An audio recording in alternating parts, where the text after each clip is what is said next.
Салам достор, назарыңыздарда Аралаш медиа. Бүгүн сиздерге болгон окуядан алынган ледяной капкан деп аталган кызыктуу тасманы кыскача баяндап бермекчимин. Кыргыз тилдүү контенттердин өнүгүшүнө колдоо көргөзүп, каналга катталып кетиңиз. Даяр болсоңуздар, анда биз баштадык. 2002 жыл Тасма Наоми аттуу аялдын унаадан ойгонушу менен башталат. Ал айнектерге карт болуп, эч нерсе көрүнбөй калганын көрүп, унаанын эшигин ачайын десе да такыр эле ачылбай койду. Ал дароо эле күйөөсү Метти ойготуп, ызы-чууга түшө баштады. Мет ойгонуп, чындап эле эшиктердин ачылбай калганын көрүп, дароо эле унаанын арткы бөлүгүнө өтүп, жүк салуучу эшикти ачканга аракет кылат. Кандай аракет кылышпасын, алар унаанын эшиктерин такыр эле ача алышпай, алардын унаасын кар басып калганын билишет. Наоми жардам чакыруу үчүн телефон чалууга аракет кылып, бирок тилекке каршы телефонду унаанын ар бир бурчуна алып барышса да, эч ким менен байланышууга мүмкүн болгон жок. Көрсө жаш жубайлар Наоминин эжесине Норвегияга бара жатышып, түндө бороон чапкандан улам жол көрүнбөй, андан ары барууга мүмкүн эмес болуп калат. Мет унааны жолдун чекесинде токтотуп, уктап эс алып, таң аткандан кийин жолду улайбыз деп ойлошкон. Наоми күйөөсүнө түндө токтобой эле кете беришибиз керек болчу деп күйөөсүн күнөөлөйт. Мет болсо, эгер биз бул жерге токтобосок, жол көрүнбөгөндүктөн кырсыкка учурап калышыбыз мүмкүн болчу деп айтып, экөө бир аз урушуп барып токтошту. Мет Наомиге бизди таап куткарышат деп тынчтандырып, өздөрү менен алып келаткан азык-түлүктөр менен тамактанышат. Бир аздан соң Наоми денелерим ооруп жатат деп айтып, Мет аны унаанын арткы орундугуна өткөрөт. Бул кезде Наоминин боюнда бар экенин билебиз. Ага дээрлик 9 ай болуп, жакында көз жарганы турган. Мет унаанын аркасынан шамды издеп таап чыгып, аны жандырып коет. Наоми дароо эле унаанын айнегин сындырып сыртка чыкканга аракет кылалы десе, Мет айнекти сындырып сыртка чыккан менен кычырган кыштын суугунда ай талаада кайда барабыз деп ага көнбөй коет. Эми Наоми Метке дааратканага баргысы келип жатканын айтып, эч кандай башка айла жок болгондуктан Мет ага чүпөрөктү берип, тазалык үчүн аны колдонуусун сунуштайт. Наоми Метке билгизбей, унаанын артындагы баштыкчасынан стресстен арылтуучу дарыларды алат. Бороон чапкын такыр эле токтобой, арадан 4 күн өттү. Мет тамак ашты үнөмдөө үчүн өзү жебестен аялына гана берип жатты. Кийинки көрүнүштө кар бороону басылып, айлана тыптынч болуп калганын көрөбүз. Наоми роман жазуучусу жакында эле бир китеби жарыкка чыгып, аны өзү менен бирге Норвегияга алып бараткан эле. Дагы бир күн өтүп, таң атып, Мет ойгонуп ордунан кыймылдаганда, суу кулап кетип, оозу ачык болгондуктан төгүлө баштайт. Мет Наомиге сууну ачык таштаганына ачууланат. Экөө кайрадан бир аз урушуп, Наоми күйөөсүнө тарынгандай болду. Ал эми алардын унаасы кар бороону жолго көп карды учуруп келгендиктен, алардын унаасы дээрлик көрүнбөй деле калыптыр. Бир кезде Мет сырттан кандайдыр бир үндөрдү угат. Алардын унаасынын үстүнөн адам басып бараткандай болуп, алар кыйкырып жардам сурай башташты. Бирок сырттан аларга эч кандай жооп болгон жок. Наоми унаанын коңгуроосун басып көрүп, унаанын да кубаты түгөнгөнүн билишет. Ошентип арадан 7 күн өтүп кетти. Мет айнектин бир аз ылдыйлап түшүп калганын байкап, аны дагы да ылдыйлатканга аракет кылып жатты. Эртеси Наоми телефонун карап, байланыш пайда болгонун көрөт. Ал дароо эле атасына байланышка чыгып, атасынын үнүн укканда аны менен жакшылап сүйлөшө албай эле ыйлап кирет. Мет ойгонуп Наомиден телефонду сураса, Наоми ыйлап жатып атасына эч нерсе түшүндүрө алган жок. Аңгыча болбой эле телефондун кубаты түгөнүп өчүп калат. Анда Мет, сен эмнеге мага айтып койбойсуң? Телефонду мага берсең, мен атаңа биздин кайсыл жерде жайгашканыбызды түшүндүрүп бермекмин деп ачууланат. Үй бүлөнүн бул жерде отурганына 9 күн болду. Наоми Метти баардыгына күнөөлөп, аны менен кайрадан уруша баштады. Бир кезде ал өзүн жаман сезе баштап, баштыкчасындагы дарыны алып берип коюуну суранат. Наоми дарыны ичкенден кийин эс алып, Мет болсо, сен бул дарыларды качантан бери ичип жүрөсүң? Булар балага терс таасирин тийгизет да деп эле экөө кайрадан уруша баштады. 11 күн өтүп, алар тамак ашты канчалык үнөмдөбөсүн, тамак аш дээрлик түгөнүп калды. Бир кезде аларды көздөй жакындап келаткан унаанын үнүн угушуп, кыйкырып жардам сурай башташты. Аларды көздөй жолду сүзүп тазалап келе жаткан чоң унаа болчу.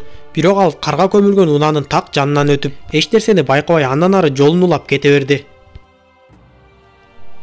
Мет эмне кылаарын билбей ачууланып, Наоми аны тынчтандырды. Мет, эмнеге мен мынчалык бактысыз, ийгиликсиз болуп жатам деп кыйкырып, Наомиге ачыгын айтып, мен сага калп айткам деп, мени бир нече күнгө жумуштан бошотушпай эле биротоло жумуштан чыгарып жиберишти деп айтып, эми менин иштей турган жумушум жок деп айтат. 15 күн башталып, Мет терезенин айнегин бир аз ылдыйлатып, ал жактагы муздарды алып, эритип сууга айлантып ичип жатышат. Наоми тамак аштын акыркы күкүмдөрүн жеди. Наоми Метке унаанын терезесин сындырып сыртка чыгалы деп кайрадан айтса, Мет ага кайрадан эле көнбөй, унаанын ичи жылуу болгондуктан унаада эле калышыбыз керек деп айтып, унаанын терезесин сындырган соң эч жака кете албайбыз, сынган терезени кайрадан бүтөй да албайбыз деп коет. Эртеси эрте менен ачуусу келген Наоми Мет уктап жатканда отургучтун темирин алып, унаанын айнегин сындырып салат. Мет ойгонуп аны токтотконго аракет кылат. Андан соң Наоминин кыйналып жатканын көрүп, баардык кийимдерди ага жаап жылуулап суу берет. Бул кезде Наоминин толгоосу башталганы билинип, ал бул жерден көз жаргысы келбейт. Бирок кандай болгон күндө да аларда башка эч кандай айла амал жок болгондуктан Наоми унаадан көз жарат. Кыз төрөлгөнүн көрүшүп, Мет менен Наоми абдан сүйүнүшөт.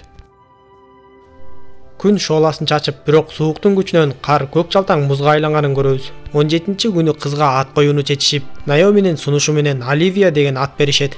18-күн башталып, ымыркай күнү түнү ыйлап, Мэттин айласы кете баштады. Эми ал сынган айнектин аркасындагы музду тынымсыз чага баштады. Алардын бул жерде жатканына 20 күн болуп, бирок Мэтт такыр эле музду теше албай койду. Мэтт баланы жылуу кармоо үчүн үстүңкү кийимдерин чечип, ымыркайды жылуулаганга аракет кылышты. Эртеси эрте менен Наоми Мэттти ойготконго аракет кылып, бирок Мэтт такыр эле ойгонбой койду. Наоми аны сууктан улам эсин жоготту деп ойлоп, бирок канча күндөн бери наар албаган Мэттин көз жумганын түшүнүп, көз жашын көл кылып ыйлап жатты. Эми Наоми андан ары эмне кылаарын деле билбей, кызым менен бирге мен деле ушул жерде өлөт окшойм деп ойлоп калды. Ошондуктан ал китепчесине өзүнүн акыркы сөздөрүн жазып коюуну туура көрдү. Түндө Наоми дагы бир унаанын жакындап келаткан үнүн угуп, канчалык кыйкырып жардам сурабасын аны эч ким байкаган жок. Эми Наоминин эмчегинен сүт да чыкпай калды. Ымыркай тынымсыз ыйлап жатты. Акыры айласы кеткен Наоми кызын төрөгөндө өз денесинен чыккан баланын тонун жегенге аргасыз болду. Ал жардамын берип, Наомиден кайрадан сүт чыга баштады. Бирок кандай болгон күндө да Наоминин жашоодон үмүтү үзүлүп баратты. Ошентип күндөр өтүп, Наоминин бул жерде жатканына 24 күндүн жүзү болду. Ошол учурда Наоми унаанын үстүндөгү карлар эрип жатканын көрөт. Күн жылууланып, кар акырындык менен эрип баштаганын байкап, сынган айнектин артындагы муздар эрип кеткенин көрөт. Дароо эле карды чукуп отуруп тешип алат. Эми анда үмүт пайда болуп, ал жакты чоң кылып теше баштайт.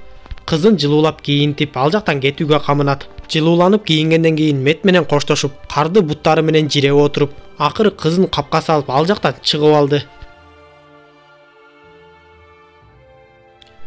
Бирок Наоми андан ары эмне кылаарын билбей, кайсыл тарапка бараарын билген жок. Бир аз ойлонуп, андан соң алардын баштапкы багыты кайсыл тарап болсо, ошол жакка кетүүнү чечип жүрүп баштады. Бирок бул кезде Наоминин да абдан алы кетип калгандыктан баса албай жыгылып түштү.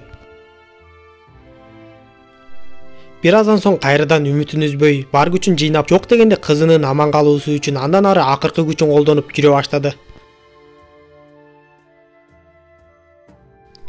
Бир топ жол жүрүп отуруп асмандан учакты көрөт. Андан соң айланада жашаган элдер болсо бийиктиктен көрүнөт деген ой менен бийигирээк көтөрүлүү үчүн тоого чыгып жөнөйт. Бийиктикке көтөрүлүп келгенден кийин маңдайына бир топ тигилип карап, андан соң ал жерге отуруп эс алат. Кийинки көрүнүштө каарманыбыздын маңдайында, алыс эмес жерде, жолдун жээгинде жайгашкан конок үйү бар экенин көрөбүз. Наоми кызы менен бирге ал жердеги адамдарга жеткенден кийин, ал жердеги адамдар Наомини жана кызын тезинен жергиликтүү ооруканага алып барышкан. Наоми жазуучулук ишин дагы да уланткан жана эмгектерин күйөөсүнүн жаркын элесине арнаган. Тасма ушундайча аягына чыгат достор. Эгер видео жаккан болсо мага жакты белгисин басып, досторуңуз менен бөлүшүп коюңуз. Кийинки видеодон көрүшкөнчө аман болуңуздар.